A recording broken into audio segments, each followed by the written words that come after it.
उस रात की बात थी जब मनोज जो था वो अपनी बाइक से देर रात घर लौट रहा था। तभी जो है उसने रास्ते में देखा कि एक छोटा बच्चा जो है अचानक से ही उसकी बाइक के सामने आ गया है। तो मनोज जो था यहाँ पर अचानक से ही अपनी बाइक को ब्रेक लगाता है। तो जैसे ही उसने ब्रेक लगाया तो उसने देखा कि वो बच्चा वहीं रास्ते पर खेल रहा था।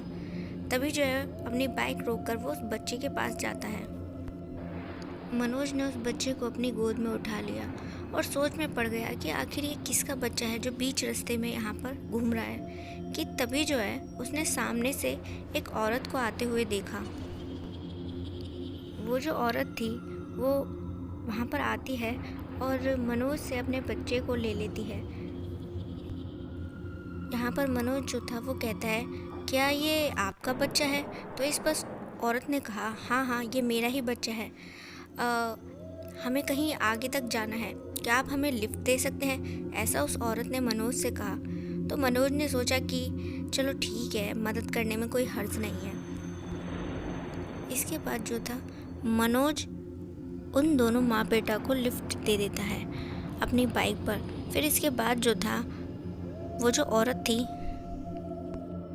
मनोज की बाइक पर पीछे बैठ जाती है अपने बेटे को लेकर। और फिर उसके बाद जो था मनोज अपनी बाइक को स्टार्ट कर देता है।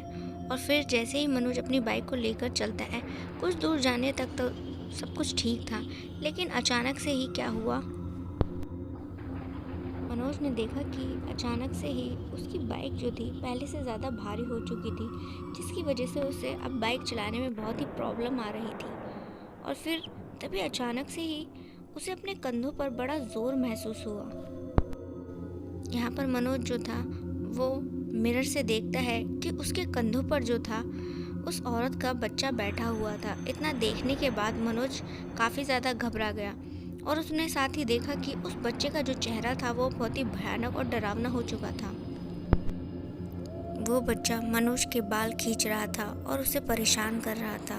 मनोज बहुत ज़्यादा डर चुका था, उसे समझ नहीं आ रहा था कि आखिर उसकी आंखें ये सब क्या देख रही हैं।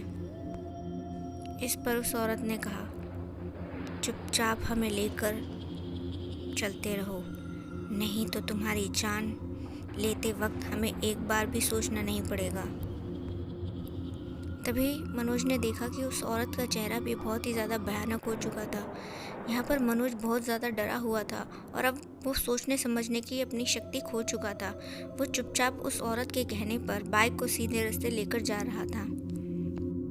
तभी उसने देखा कि वहीं से एक दूसरा बाइक सवार गुजर रहा था और वो उसे बड़े ही हैरानी से देखकर वहाँ से निकल गया और उसके चेहरे पर काफ़ी ज़्यादा खौफ भी था।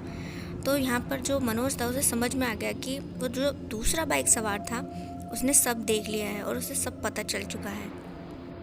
और फिर तभी जो था मनोज ने देखा कि उसी रास्ते से एक ट्रक ड्राइवर जा रहा था अपने ट्रक में। तो वो जो ट्रक वाला था वो भी मनोज की ओर देखकर एकदम से ही हैरान रह गया और कुछ दूर जाने पर वो अपने ट्रक को वहीं रोक देता है।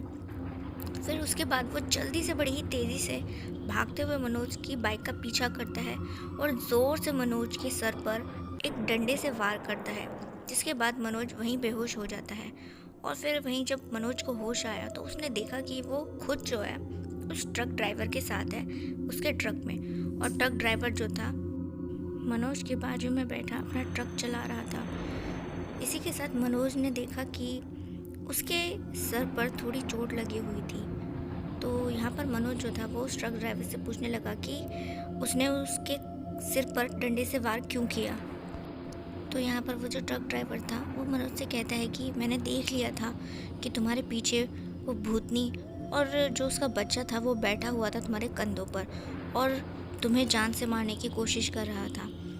तो उसके बाद जो था मनोज जो था वो उस ट्रक ड्राइवर को धन्यवाद करता है। तो यहाँ पर जो ट्रक ड्राइवर था वो कहता है, अभी मुसीबत टली नहीं है, अभी आने वाले कुछ वक्तों में वो भूतनी और उसका बेटा हम पर हमला कर सकते हैं, इसीलिए अपना दिल थाम कर रखना, आगे कुछ भी हो सकता है। और इतना कहते के साथ जो था उन दोनों ने देखा कि उनके सामने जो था एक भयानक सी औरत रास्ते पर भागते हुए उन्हीं की ओर आ रही थी बड़ी ही तेज़ी से। और जो था वो ट्रक ड्राइवर उस औरत पर अपने ट्रक को चढ़ा देता है। इतना देखने के बाद जो था मनोज डर जाता है और फिर उसके बाद वो डर के मारे अपनी आंखों को बंद कर लेता है। और जब वो अपनी आंखें खोलता है तो सामने का नज़ारा एकदम साफ़ सुथरा और अच्छा था। इसके बाद वो जो ट्रक ड्राइवर था वो मनोज को बताता है कि अब चिंता वाली कोई बात नहीं है, वो जो भूतनी है अब उनका पीछा छोड़ चुकी है। फिर मनोज जो था अपने घर पहुंचता है तो वहाँ पर अपने घर वालों को सारी बात बताता है। इसके बाद जो था मनोज की जो माँ थी वो थोड़ा घबरा जाती है और इस पर मनोज कहता है, अरे माँ अब चिंता वाली कोई बात नहीं है, मुसीबत टल चुकी है। लेकिन शायद मनोज अभी जानता नहीं था कि मुसीबत टली नहीं है बल्कि मुसीबत तो अभी शुरू हुई है। और फिर वहीं जब मनोज खाना खाकर रात में सो रहा था तो अचानक से ही उसकी नींद खुली और उसने देखा कि जो चादर उसने अपने सिर तक ओढ़ी हुई थी वो उसके पैरों में पड़ी थी। उसे अजीब लगा क्योंकि आज से पहले कभी इस तरीके का कुछ नहीं हुआ था। तो मनोज जो था अपनी चादर को वापस से अपने सर तक ओढ़ लेता है और फिर वो देखता है कि उसकी जो चादर थी अचानक से ही खुद ही धीरे धीरे उसके ऊपर से सरक रही थी। इतना देखने के बाद मनोज बहुत ज़्यादा डरने लगा था। तभी उसने अपने कमरे में उसी औरत को और उस बच्चे को खड़ा देखा। ये सब देखने के बाद मनोज ज़ोर से चीखा और जैसे ही वो चीखा तो उसके घर के जो बाकी सारे सदस्य थे वो उस कमरे में आ गए और उससे पूछने लगे कि क्या हुआ। तब मनोज ने सारी बात बताई तो उसके जो माता पिताजी थे वो समझ गए कि अभी भी मुसीबत टली नहीं है। इसीलिए अगले दिन वो एक बाबा के पास पहुँचे और उन्हें सब कुछ बताया। तो उन बाबा ने कहा कि उन्हें कुछ तांत्रिक विद्या करनी होगी, उसके बाद जो है वो आत्मा मनोज का पीछा छोड़ देंगी। फिर वो जो बाबा थे वो कोई क्रिया साधना करते हैं देर रात, जिसके बाद मनोज उस बुरी आत्मा के चंगुल से छूट जाता है। उस रोज़ जो था विशाल किसी काम के सिलसिले में राजस्थान जा रहा था। उस वक्त वो एक बस में सफ़र कर रहा था। रात का वक्त था कि तभी जो बस थी वो एक ढाबे पर रुकती है। उस ढाबे पर जब विशाल जो था फ्रेश होकर आया तो अचानक से ही उसके पेट में ज़ोरों से दर्द होने लगा। और जब उसके पेट में ज़ोरों से दर्द हो रहा था तो उसी ढाबे पर एक सफाई कर्मचारी था। उसने विशाल को दर्द से कराते हुए देखा तो उसने जाकर पूछा, अरे भाई क्या बात है, तुम किसी मुसीबत में हो? तो इस पर विशाल ने कहा, हाँ भाई पता नहीं क्यों अचानक से ही मेरे पेट में बहुत ज़ोरों से दर्द हो रहा है। तो वो जो सफाई कर्मचारी था वो विशाल से कहता है, ऐसा है तो मैं तुम्हें पास के गांव में किसी हकीम के पास लेके चलता हूँ। तो यहाँ पर विशाल जो था वो कहता है कि अरे नहीं भाई मेरी बस चली जाएगी। तो यहाँ पर वो जो सफाई कर्मचारी था वो कहता है, अरे बस तो दोबारा भी पकड़ी जा सकती है, हालत तुम्हारी बहुत ज़्यादा ख़राब है, मेरे साथ चलो। तो इस पर विशाल मना कर देता है। लेकिन फिर विशाल ने देखा कि उसकी जो बस है वो थोड़ी देर पहले ही वहाँ से जा चुकी थी और तब तक वो जो सफाई कर्मचारी था वो भी अपने काम में लग चुका था। अब यहाँ पर विशाल जो था दर्द से बहुत ज़्यादा परेशान था। उसने सोचा कि अब यहाँ खड़े रहने से तो कोई फ़ायदा नहीं है, बस तो जा चुकी है और दूसरी बस का अभी कोई पता नहीं है।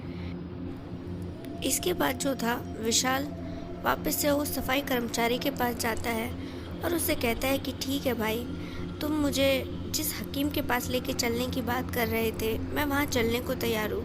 अब मेरी बस तो छूट चुकी है और इस वक्त मैं दर्द से बहुत ज़्यादा परेशान हूँ। तो यहाँ पर जो सफाई कर्मचारी था वो कहता है कि मैंने तो पहले ही कहा था, चलो मैं तुम्हें थोड़ी देर में अपने साथ लेके चलता हूँ, मेरा थोड़ा सा काम बाकी है, पहले मैं वो कर लेता हूँ। तो इसके बाद जो था अपना काम ख़त्म करने के बाद वो जो सफाई कर्मचारी था वो विशाल को अपने साथ पास वाले गांव में लेकर जाता है।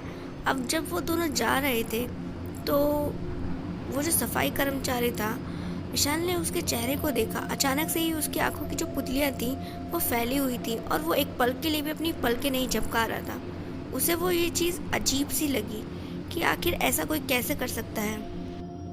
इसी के साथ विशाल जो था वो ये सब सोच ही रहा था कि तभी वो जो आदमी था वो कहता है कि हम अब गांव की सरहद में जाने वाले हैं, तो तुम भी अपनी पलकें बिल्कुल भी नहीं झपकाना, नहीं तो तुम्हारी मौत हो जाएगी। तो यहाँ पर जो विशाल था वो बड़ा ही हैरानी से उस आदमी को देखने लगता है कि भला ये अजीब सी कैसी बात कर रहा है, कोई इंसान अपनी पलकें झपकाए बिना कैसे रह सकता है।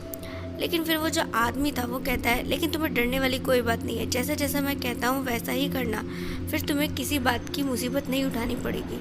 तो यहाँ पर जो विशाल था उस आदमी के साथ उस हकीम के घर पहुँचा जहाँ वो लेके जाने के लिए बोल रहा था। तो वो जो हकीम था वो अपने घर में रात का वक्त था तो सोया हुआ था। तो वो जो आदमी था वो किसी तरीके से उनको उठाता है। तो फिर वो जो हकीम थे वो विशाल को दवाई गोली देकर उसका जो दर्द था वो सब ठीक कर देते हैं। उस वक्त जो था विशाल ने देखा कि वो जो हकीम हैं उनकी भी आंखें वैसी ही हैं जैसे कि उस आदमी की थी। वो भी एक पल के लिए अपनी पलकें नहीं झपका रहे थे। इस वक्त विशाल जो था काफ़ी परेशान और डर चुका था इन सारी चीज़ों से। फिर दवाई लेने के बाद जब उसका दर्द थोड़ा ठीक हुआ तो वो उस आदमी के साथ उसके घर पर चला गया। वो आदमी कहता है विशाल से कि तुम भी वैसा ही करना जैसे कि हम लोग यहाँ पर अपनी पलकें नहीं झपकाते हैं, नहीं तो तुम मारे जाओगे। उस आदमी के ऐसा कहने से विशाल को थोड़ा डर लग रहा था, लेकिन उसे समझ नहीं आ रहा था कि अब किया जाए तो क्या किया जाए। तो यहाँ पर वो जो आदमी था वो कहता है कि अगर तुम्हें नींद आ जाए तो अपनी पलकें खोलना मत, और अगर जाग जाओ तो पलकें बिल्कुल भी मत झपकाना।